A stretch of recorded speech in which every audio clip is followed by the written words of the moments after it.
There's a forbidden truth swirling in the dust of exile. Yahweh was not always the cosmic king upon the throne.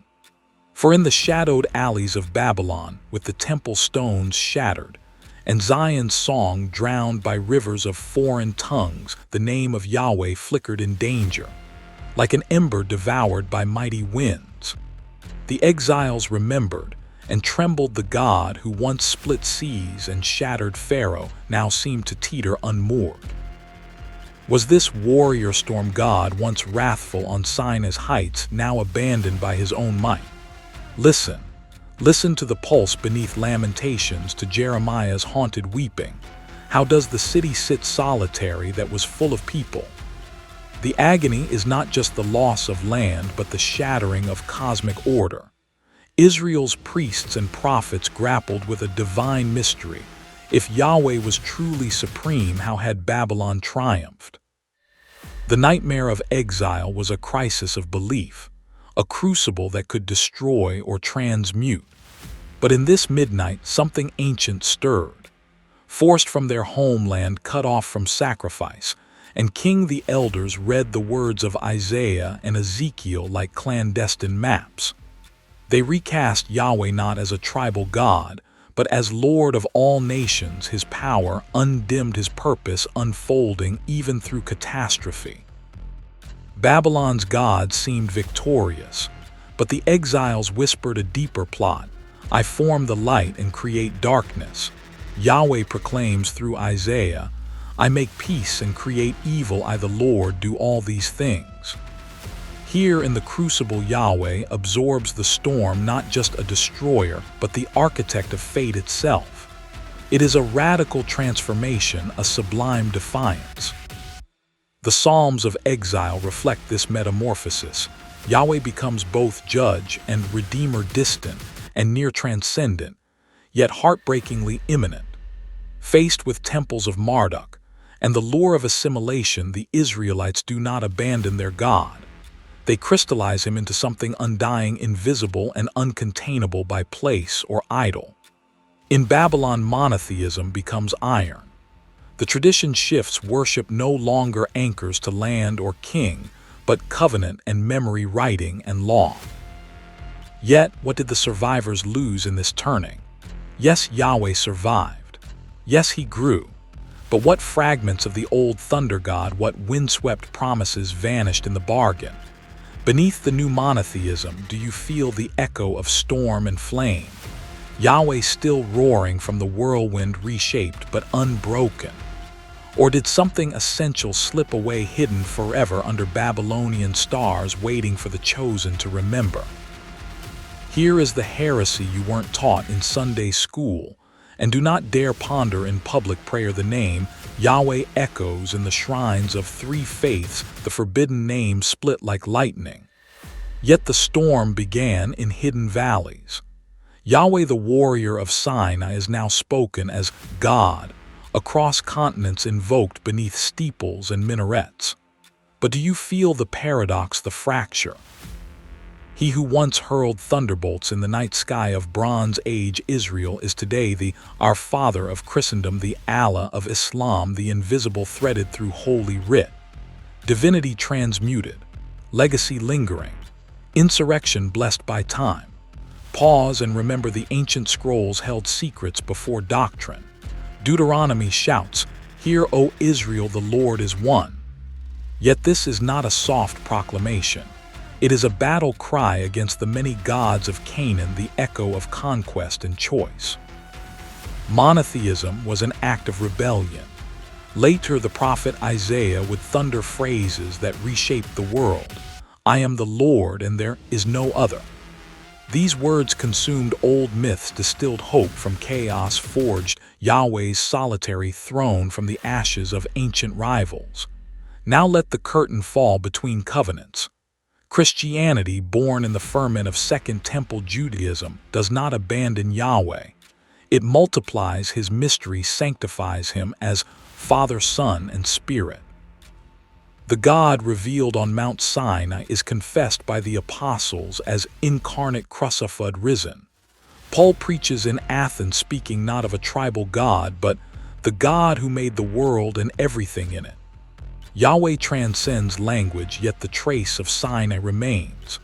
Turn east and the desert winds carry his name anew. Islam, when revelation descends on Muhammad, declares, "Our God and your God is one, and to him we are submissive." The Quran invokes the lineage Abraham, Musa, Asa, Abraham, Moses, Jesus, all strands in the tapestry of Yahweh's legacy now called Allah. The storm god's thunder is subdued, the sword replaced with the word, yet the power inflames the soul of sovereignty and sovereignty still. So I ask you, seeker, do you feel the electric shadow?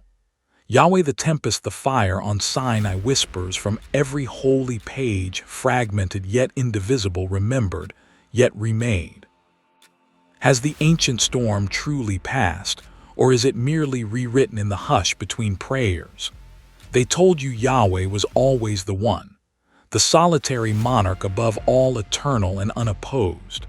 But listen, before the hush of temples and the thunder of sermons, there was a voice howling from the tempest. Yahweh's name first cracked the silence in the wild places long before Exodus, even before the Israelites called him their own. This is the forbidden root Yahweh as a storm god, a warrior wreathed in cloud and fury, risen from the mountains, not yet the calm of untouchable glory, but the raw voltage of the frontier itself. Before ink touched scroll, before doctrine set stone upon stone, there was only the lingering pulse of thunder over the desert. The world pulsed with omens. The horizon flashed not a God of peace, but a God whose every footfall shook the axis of old certainties.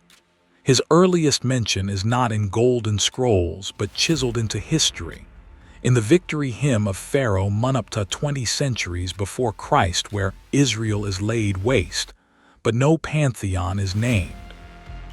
Look closer, and you find echoes of Yahweh among the Edomites, the Monotheistic desert tribes who saw divinity in the violence of rain and wind.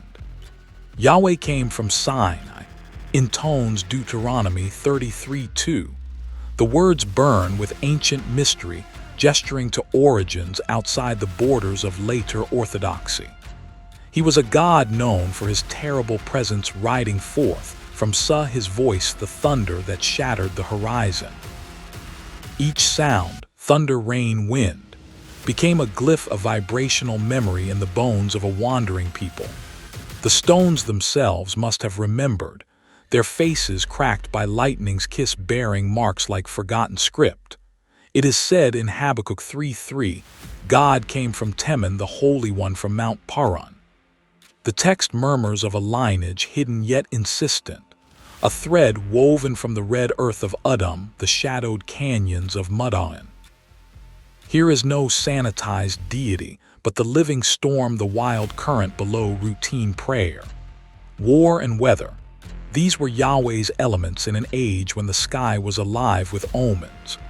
The Canaanites worshipped Baal, bringer of rain and harvest. The Israelites, made restless by the desert's silence, began to pray to a God who appeared in cloud and flame, whose arrival meant both devastation and deliverance.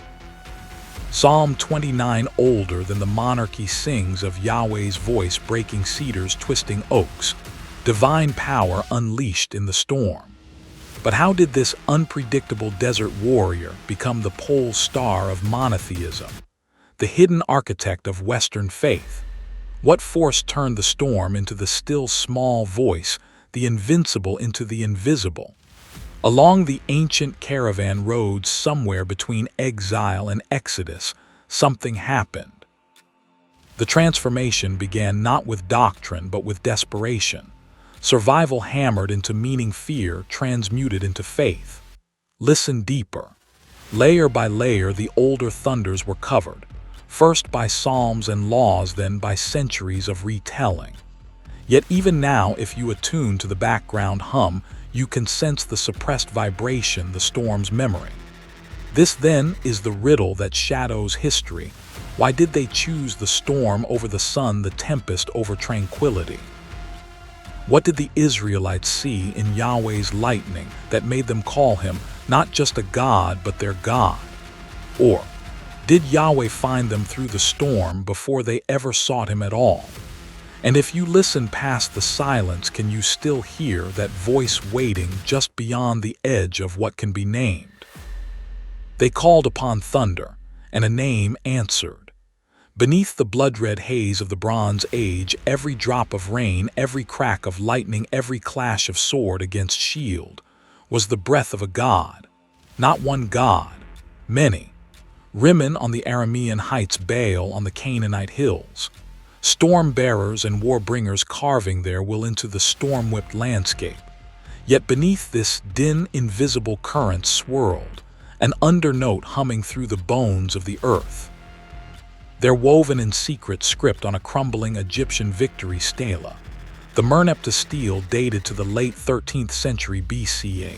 A people are marked. Israel is laid waste, his seed is not. Israel nameless but not godless. Is this the first whisper of Yahweh lurking behind the veil? Or is it only the echo of a name not yet revealed trembling just beneath the world's skin awaiting eruption? In this world, survival demanded more than brute force. It meant harnessing the cosmos itself. The gods were not idle overseers, they were volatile kings of chaos, their tempers flaring with the wind's direction. Baal, the rider on the clouds, grasped the lightning, Resheph brandished the plague. Yahweh of Teman, the ancient blessing chanted in Habakkuk 3, hints at a desert storm god, a power not born in Jerusalem's sanctum, but in Edom's burning wilderness. From Sinai's shadow to barren Edomite outcrops, divine presence crackled in the charged air. Here divinity was movement and violence, meteoric, unpredictable, undeniable. To worship was to parley with wildness, to beseech the rains that broke famine, to fear the fires that torched the fields. A symphony of desperation, and all lifted into the vault of the sky. This pantheon was a crowded, competitive plain. Gods jostling for devotees, symbols shining and fading with every tribal war and shifting climate. Through the archaeological dust of Kuntillet Ajrud, where inscriptions cry out, Yahweh of Samaria and his Asherah, scholars trace fragments of a time when Yahweh was not alone, when he stood alongside other powers, perhaps even partner to a divine consort, his worship, one cult among many. This was the era of gods as weather, famine, conquest, and blessing, all contending for human allegiance in an unceasing storm, their images etched and erased with each generation's breath. But what drove one name to ascend? Why from 100 thundering voices did Yahweh's roar begin to drown the rest? Was it battle prowess, a climactic drought, or a charismatic prophet, some alignment of will and wonder? Or was it the deeper ache for a single unfailing anchor in a sea of tempest and blood? In the crucible of war, and whether the seeds of monotheism were sown, but whose hand shaped the harvest? These stories were not simply lost. They were submerged, stone slabs toppled, and names slipped beneath the dust, as if silence itself had conspired to erase their rival thunders. The storm-ridden silence holds its tongue, daring you to remember which god will claim the thunder, and which gods will be forgotten, exiled to the dust of history. In the hush that follows, can you still hear the ancient pulse, the gods watching from below, waiting for their names to be spoken once more? They want you to forget this, that Israel's devotion, your inheritance, was hammered in fire, not distilled from peace. That before monotheism, before temple or scroll, the heart of the Hebrew people beat in rhythm with wind and storm, with gods clashing like thunderheads. Do you sense it? Beyond the dust of Sunday school and sedate sermons there rages an older dual, Yahweh against Baal, the storm lord of Canaan. A battle not merely for land but for the soul of a people. For your soul. Baal, the Canaanite thunderer, called rains to green the earth and claimed high places as sanctuaries. He offered fertility, victory, the pulse of nature unchecked. his name trembling through the region's tablets and altars. The Baal cycle from Ugaritic sings him as rider on the clouds. But Yahweh, yes Yahweh, appears in the earliest Hebrew poetry with the same title as in Psalm 68:4, who rides the heavens in ancient name. Echoes within echoes. Two storm gods, their voices woven through the charged air over ancient Israel, competing for praise with every flash in the sky. Their rivalry was not just ink on clay, but a thunder that shook the bones, vibrating through the valleys where stones remember and olive trees bend. But this was more than a contest of weather. It was a cosmic confrontation. To worship Yahweh was to reject Baal, to declare a loyalty that threatened royal power and tribal tradition. Prophets like Elijah staged their defiant showdown on Mount Carmel, fire descending, tongues licked by the storm. The crowd caught between two thrones, trembling. If Yahweh is God, follow him, but if Baal, then follow him. The landscape quaked with divided allegiance, with mothers caught between fields in drought and the law's command. Every soul became a crossroads, every altar a line in the sand. This was not evolution, but revolution. Priests smashed Baal's pillars, yet Baal-haunted customs lingered, flickering in seasonal rites and household shrines, tempting Israel to syncretism. Half Baal, half Yahweh, divided at the root. The power struggle rippled in ancient ink, even as the Deuteronomist compiled law and Mumma. "Ye shall have no other gods before me," turning loyalty into cosmic warfare. Tablets shattered then, rewritten, ancestral memories dragged into light. Thunder was no longer just weather. It was declaration. To choose Yahweh was to defy the gods of rain and spring and fertility, to become a nation shaped by covenant, not cycles. But beneath every pledge, do you feel it? A fragment of old longing vibrating like a buried chord. Can a people ever fully sever their ancient storms? Or does every loyalty still hide an echo, still choose between thunderbolts every time the heavens rumble? And still, the watchful gods, exiled but unforgotten, linger in the pause between lightning and rain. They say the thunders of Sinai once shook more than mountains. They rattled memory itself. But here, the forbidden fracture, Yahweh was not always the unchallenged Lord of hosts. Once he strode atop the storm, a god among gods, wielding lightning in tribal skirmishes, invoked beside the likes of Chemosh and Baal. Look deep into Deuteronomy's cryptic echoes. When the Most High gave to the nations their inheritance, he fixed the boundaries of the peoples according to the number of the sons of you. Glimpse a divided divine council, a time when Yahweh was portioned as Israel's lot, not the cosmos entire. Pause. Let that contradiction sink in. A God among many, chosen but not yet ultimate. The clay tablets of Ugaritic uncovered in ancient Ugaric's ghostlit halls whisper of a world brimming with storm gods. Baal the rider on the clouds, a title later ascribed to Yahweh himself in Psalm 68. The lines blur, the myths merge, power negotiated through conquest and song. Every invocation of Yahweh Sabaoth, Lord of armies, reminds us our God marched, fought, thundered his sacred name, braided with the trembling of the earth, inscribed on battle-bent shields, smoke-wreathed in sacrifice and awe. Yet transformation stalked the ages. Through the fires of Pharaoh's Egypt, the smoke of desert wanderings, Yahweh's visage swelled. Prophets raised his name above the council, no longer one among the sons, but the source from which all hosts sprang. Stories ossified into scripture, and verses became citadels, walls against the old chaos, the world of many thrones. The Deuteronomistic impulse, redactors and reformers forging unity in Babylonian shadow, locked the gates on rival gods, raised monotheism like a banner torn from polytheist hands.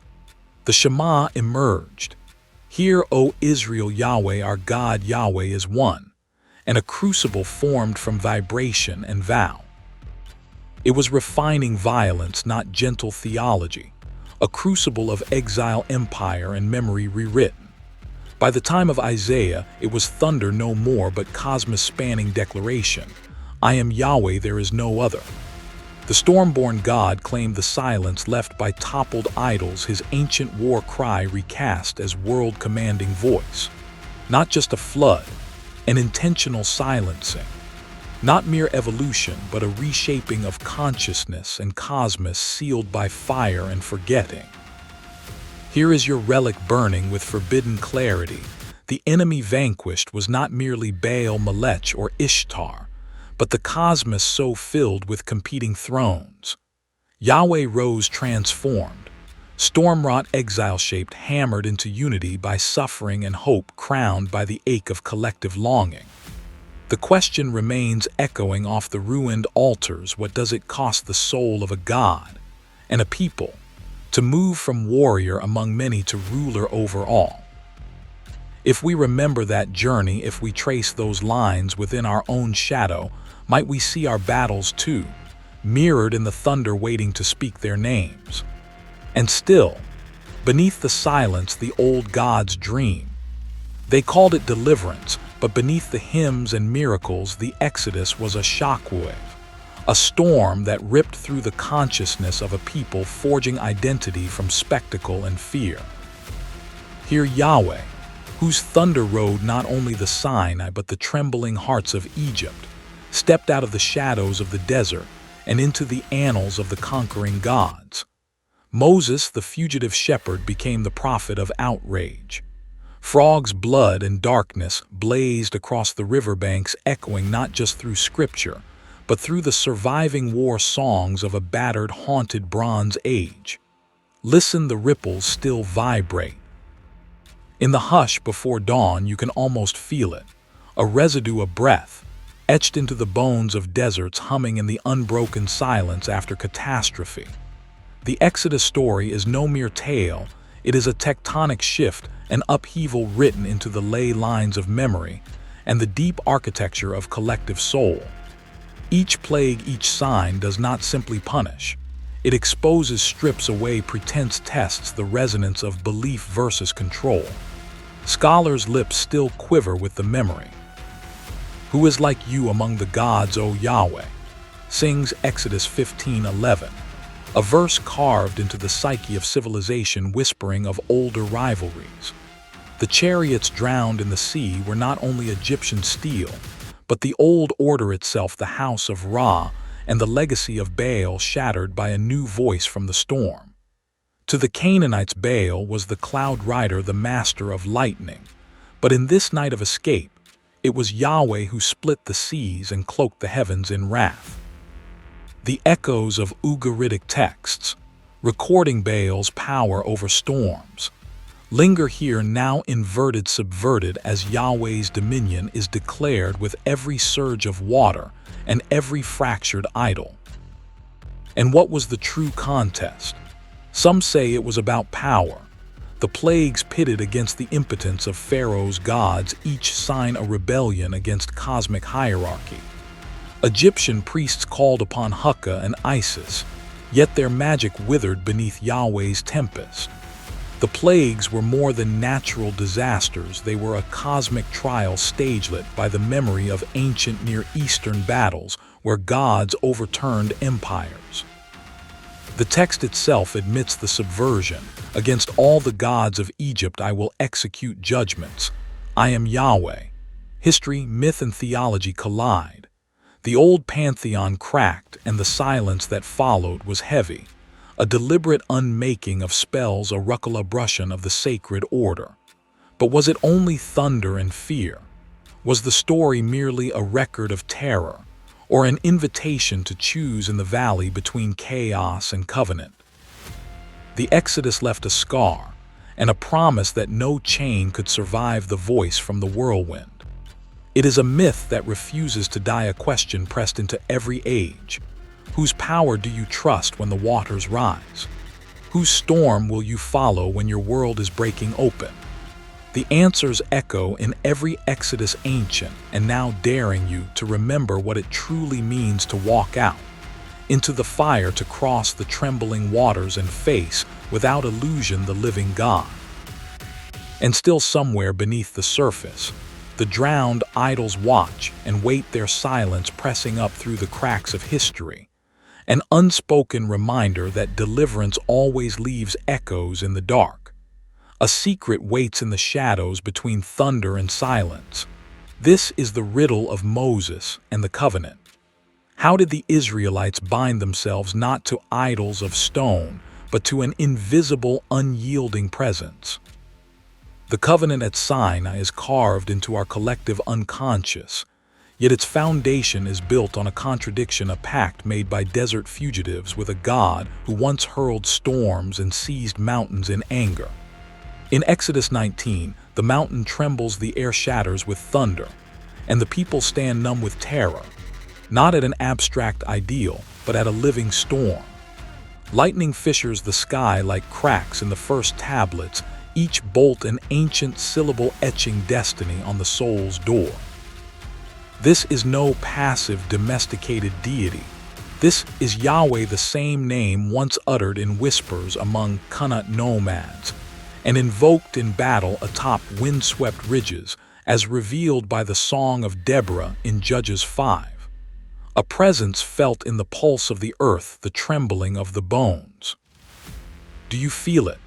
The old rumors echo in the stones.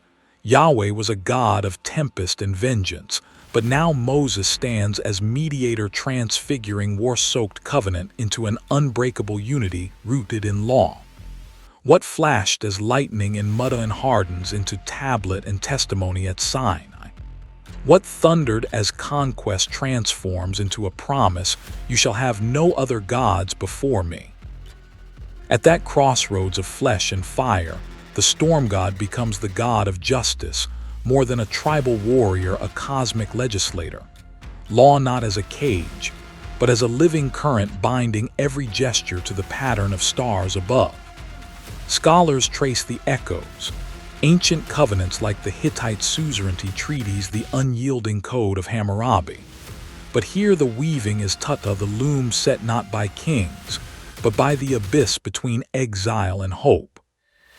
Never before had divinity abandoned the shifting masks of polytheism for singular intimacy, as Deuteronomy 6:4 cries, "Hear, O Israel, Yahweh our God, Yahweh is one."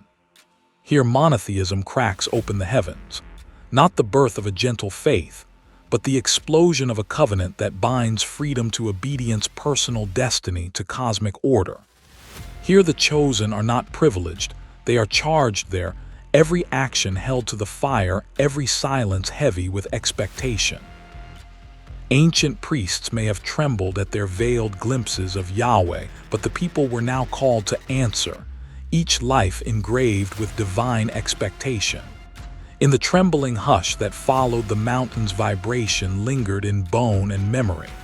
In that covenant's shadow, are you servant or sovereign? Are you the storm or the voice that tames it?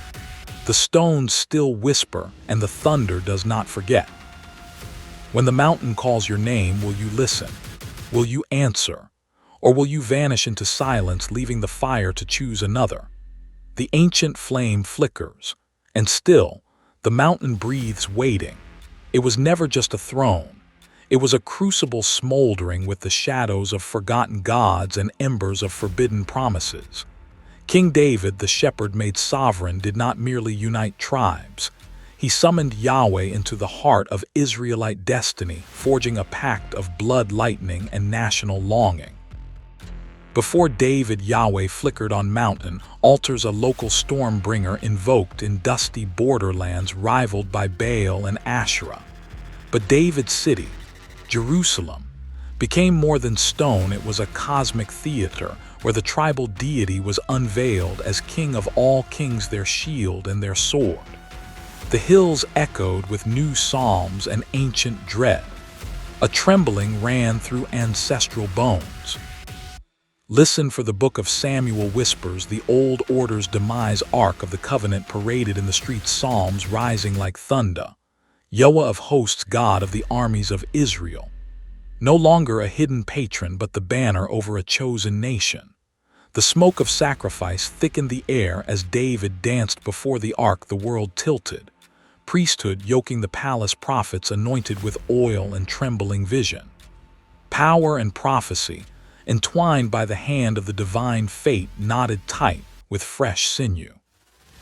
Yet beneath the gilded surface, the old anxieties muttered. In candlelit corners, memories of polytheistic kinship, songs for Asherah, whispers for forgotten powers, flickered in the night. Kuntillet Ajrud stones still carry faint ink, Yahweh of Samaria and his Asherah. The border between heaven and earth, between singular and many, bled and shimmered in twilight rituals. It was David's reign that pressed Yahweh into singularity, a transformation, not only political but metaphysical. The One became the All, Israel's cosmic general, summoned not just for reign, but for dominion over chaos itself.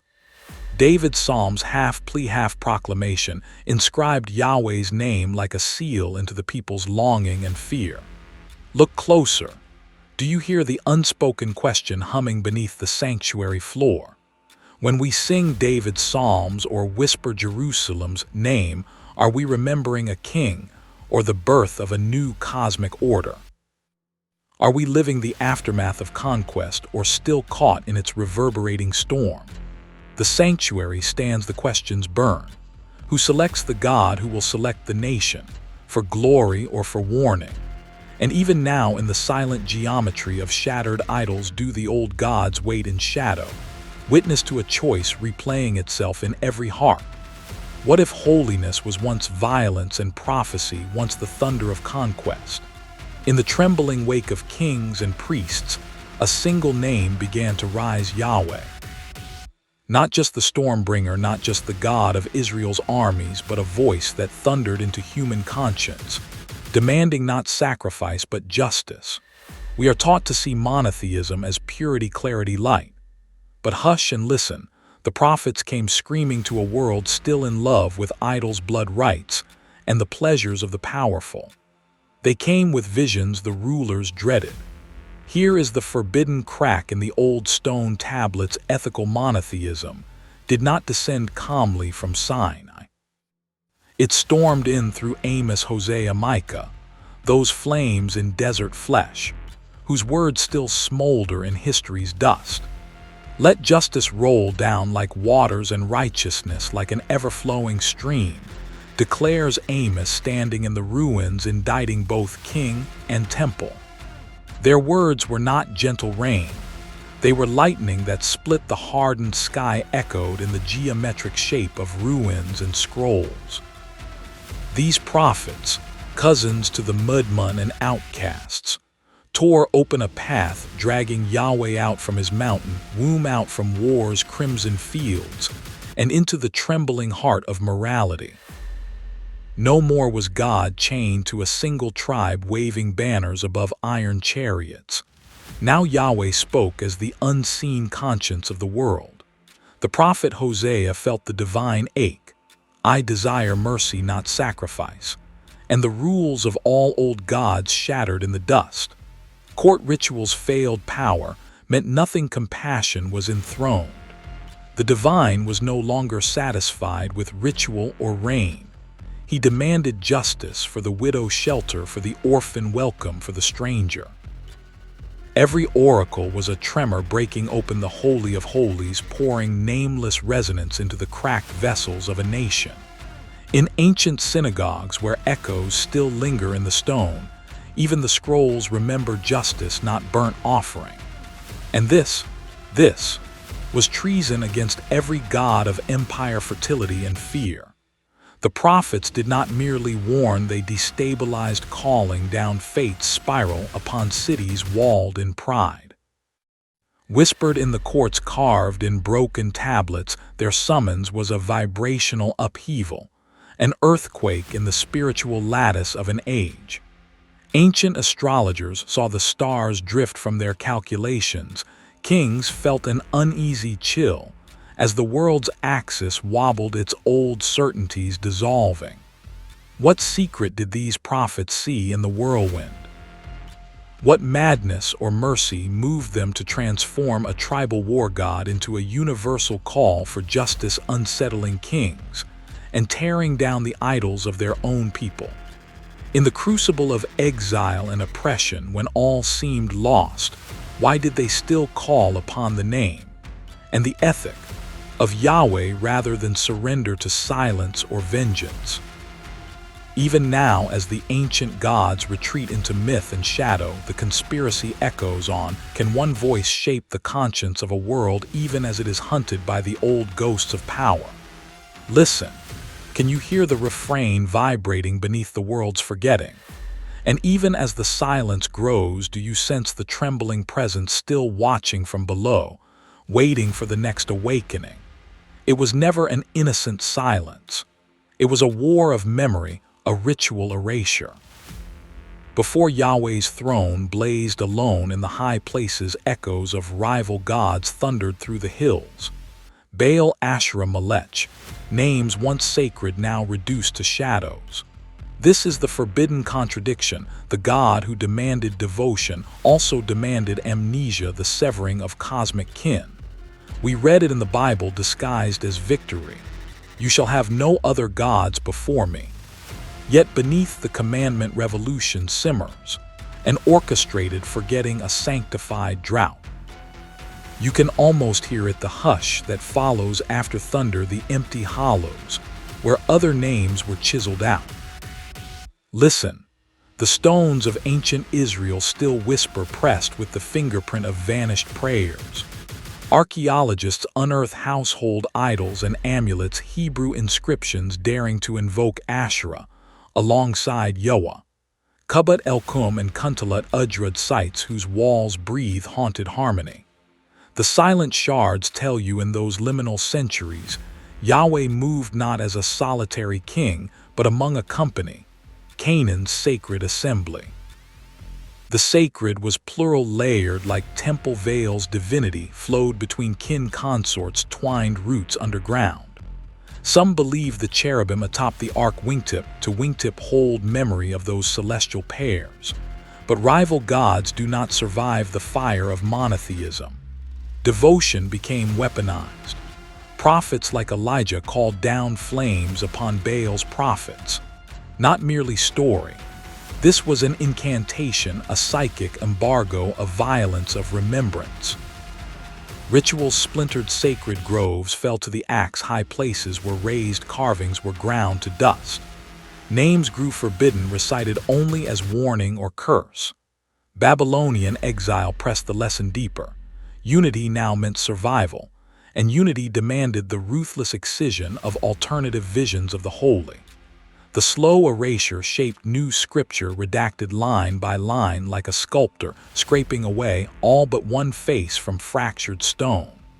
This transformation was not gentle nor sudden.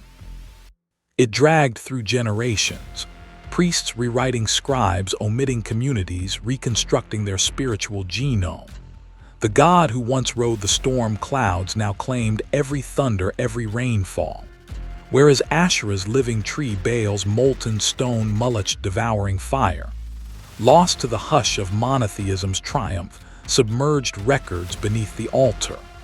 Even the Psalms hold faint vibrations, shadows that scholars detect, echoes barely clothed in language. And yet, each forbidden whisper is a summons you feel in your marrow. What is lost when a God is erased? Who decides which voice is crowned eternal, whose stories sink beneath the tide of doctrine? Inheriting Yahweh's solitary crown, we inherit too the subterranean ache. Every act of faith is also an act of forgetting. Every sanctuary built is a necropolis for what came before. The silence vibrates not as absence but as suppressed resonance, a prelude to awakening if one dares to listen. So ask, will we let the voices buried in the dirt rise again? Will we risk hearing what the sky no longer dares to proclaim? And still, they watch from below. The first Israelites stood on the razor's edge of reality, gazing into the dark, churning void between gods and men. They once whispered names forbidden to speak, but one name rose above the rest. Yahweh, not at first as Lord of heaven or judge of all flesh, but as a tempest thunder-wreathed and sword drawn called upon in terror and awe. Isaiah would later declare, "I form the light, and create darkness, I make peace and create evil." But those words were earned through centuries, where Yahweh loomed as both storm-bringer and shield, burnished in battle, his voice roaring across Sinai as lightning split the sky. It began with memory, etched into story, pressed into clay and scroll. The scholars of Ugaritic named Baal their storm god, the Canaanites saw El atop the divine council, but the Israelites circled their own mountain claiming Yahweh. Echoes from the Mesha Stele, etched in Iron Age stone, name Yahweh as the God of Israel's archenemies, proof that even rivals recognized his sway. Ancient inscriptions like those from Kuntillet Ajrud invoke Yahweh with consort and court. Here history vibrates with layers of faith and forgotten fear. Yet this was no bland universal force. Yahweh's first face was wild, and warlike, his anger incarnate in thunder, his mercy fleeting as summer rain. He unsheathed nature's chaos, made it submit as Psalm 29 thunders. The voice of Yahweh is upon the waters, the God of glory thunders. Yahweh sits enthroned over the flood. The journey from regional storm deity to Lord Supreme was not a gentle ascent. It was conquest, first of hearts, then of memory. The priests, the prophets, the scribes, they did not erase the old gods. They buried them root and bone beneath covenant and creed. Not just a flood, but an intentional silencing. The halls of former gods echo only in haunted dreams and broken pottery. Monotheism did not bloom full-grown, it was hammered, unearthed, sculpted by crisis. The Babylonian exile, the shattering of the temple, the scattering of tribes, becomes the crucible in which all rival divinities are melted away. The Shema rises. "Hear, O Israel, Yahweh is our God, Yahweh alone," spoken not as simple faith but in brutal defiance of oblivion. So here, as the ink dries and the canon forms, we see Yahweh's new face, no longer the thunderer among gods, but the one indivisible, implied in every starlit prayer, carved into identity. Yet can the memory of tempest and blood ever truly be severed from the silent singular God? Or do we simply wear monotheism as a mask, veiling the roaring storm that shaped our bones? And if you listen beneath the silence, does the old thunder still rumble, waiting for your name? They didn't erase the truth. They buried it beneath belief, beneath ruins, waiting for our fingers to trace the dust and remember what was forbidden to remember. Listen, the ground itself testifies. Science becomes the priest of memory, exhuming bones, potsherds, forgotten inscriptions, and blurring the line between faith and artifact. In the temple of history, the black basalt stele of Mesha, discovered in Dibon Mute since the 9th century BCE, gives up a name no legend can extinguish: Yahweh. Here, amidst the boast of Moab's king, I took the vessels of Yahweh, and suddenly myth stands up in the courthouse of archaeology.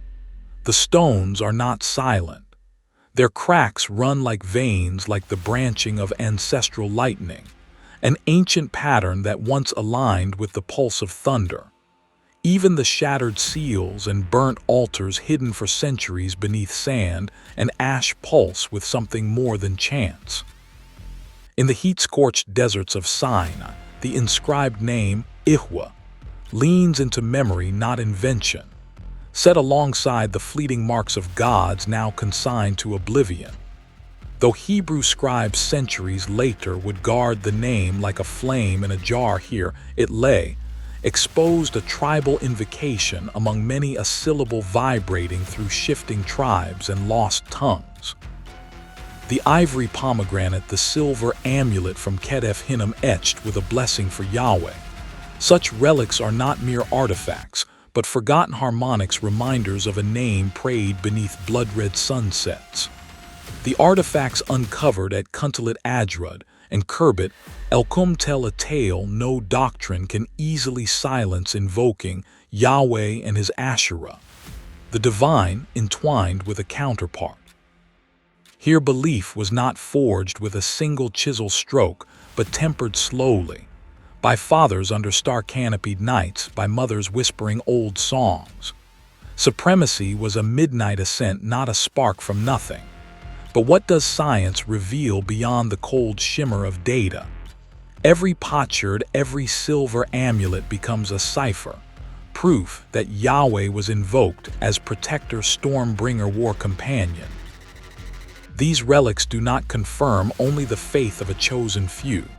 They confirm the evolution of belief itself, the fusion of tribal god to national deity, the leap from hilltop shrine to world-dominating monotheism.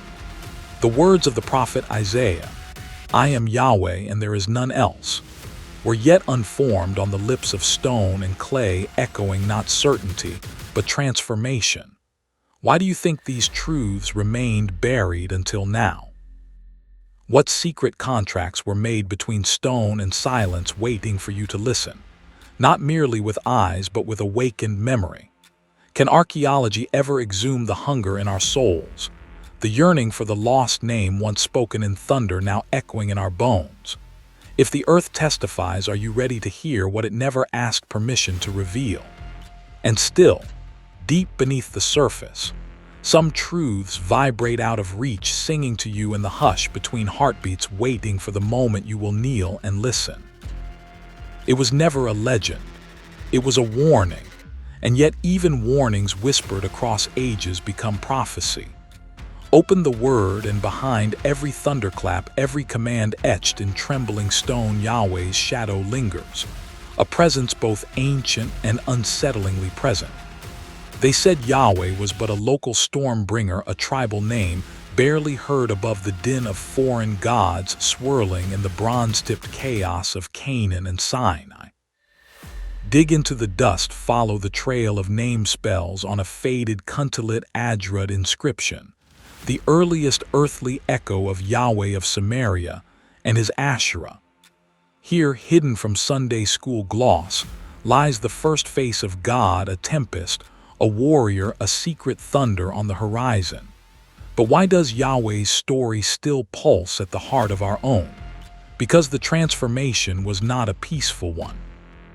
Because every era that tried to contain him, storm god, war god, lawgiver, king, failed to dam the river of wild divinity that surged beneath. These were not centuries but seismic shifts, each with its own tectonic longing. Every priestly redaction, every prophetic oracle did not erase the older gods so much as swallow them, turning cosmic contests into covenants, ancient rivalries into revelation.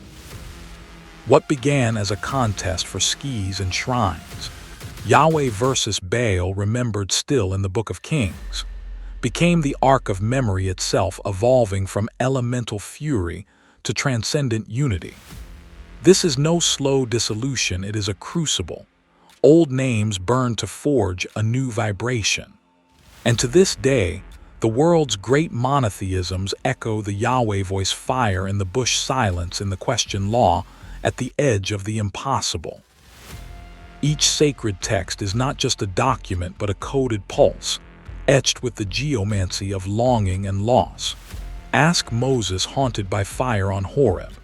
Ask Isaiah struck dumb by holiness in the temple, his lips seared as if by lightning.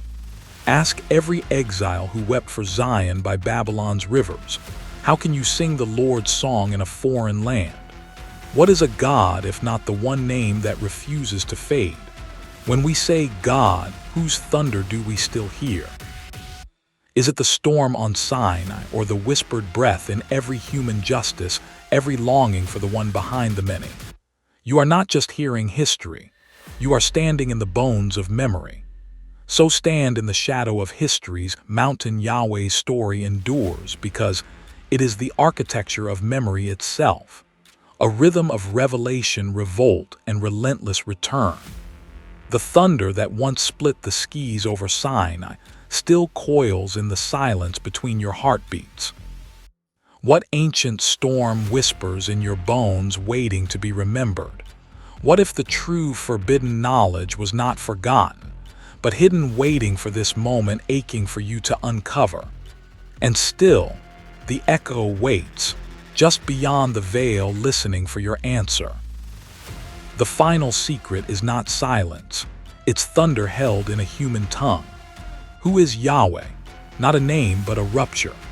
Carved first in Canaanite hills as a storm god's whisper, then invoked by trembling tribes clashing iron with fear and hope. You can almost taste the charged air of ancient sanctuaries, hear the basalt altars murmuring forgotten syllables as rain struck the roof of the world. Archaeology pries up traces the Mesha Stele 9th century BCE, taunting with Yahweh, among stone gods, proof that ancient kings once spilled blood beneath his clouded gaze. Tablets unearthed, their edges worn by centuries of silent waiting, reveal how each letter became a crack in the wall between heaven and earth. He stormed forth between worlds, rival to Baal, kin to El, before breaking ranks and becoming singular, not just powerful, but the power. Listen, history was never a straight line. Yahweh's journey bent around fire and exile, law and lament. Kingdoms split and songs went silent, but the faint pulse continued beneath the rubble. A vibration not erased, just buried deeper, awaiting resonance. At Sinai, Moses hears a voice. Not a gentle wind, but a devouring flame. I am that I am. Echoed in Exodus, the voice was both battlefield and covenant, blessing, curse, and choice. Here the divine geometry shifted, triangles collapsing into a single line, the many dissolving into one. He was lightning and desert thunder, yet also the whisper after devastation. Prophets haunted by Babylon's towers and ruined temples forged Yahweh anew in their own yearning. Amos and Isaiah dared to say he is not tribal nor tamed. He is the judge of all the souls, only sanctuary. By the time the Hebrew scriptures breathed into text, the world had changed. Neighbor deities decayed into stories while Yahweh expanded, absorbing hope, absorbing justice, absorbing even the void left by ancient enemies. No longer a god among gods, now the one source of unity in divided hearts, a transformation witnessed in the scrolls and sung in synagogue shadows. The Tetragrammaton, the ineffable name, became the still center in a spinning cosmos, a point of silent gravity around which centuries orbited. And yet this dramatic reinvention, warrior to world's conscience, storm to spirit, was not a trick of theology but a wound and a wonder. The God who once shattered chariots now judges nations not by conquest but compassion. Three faiths converge here: Judaism, Christianity, Islam, each standing in awe, each drawing lines back to Sinai's fire.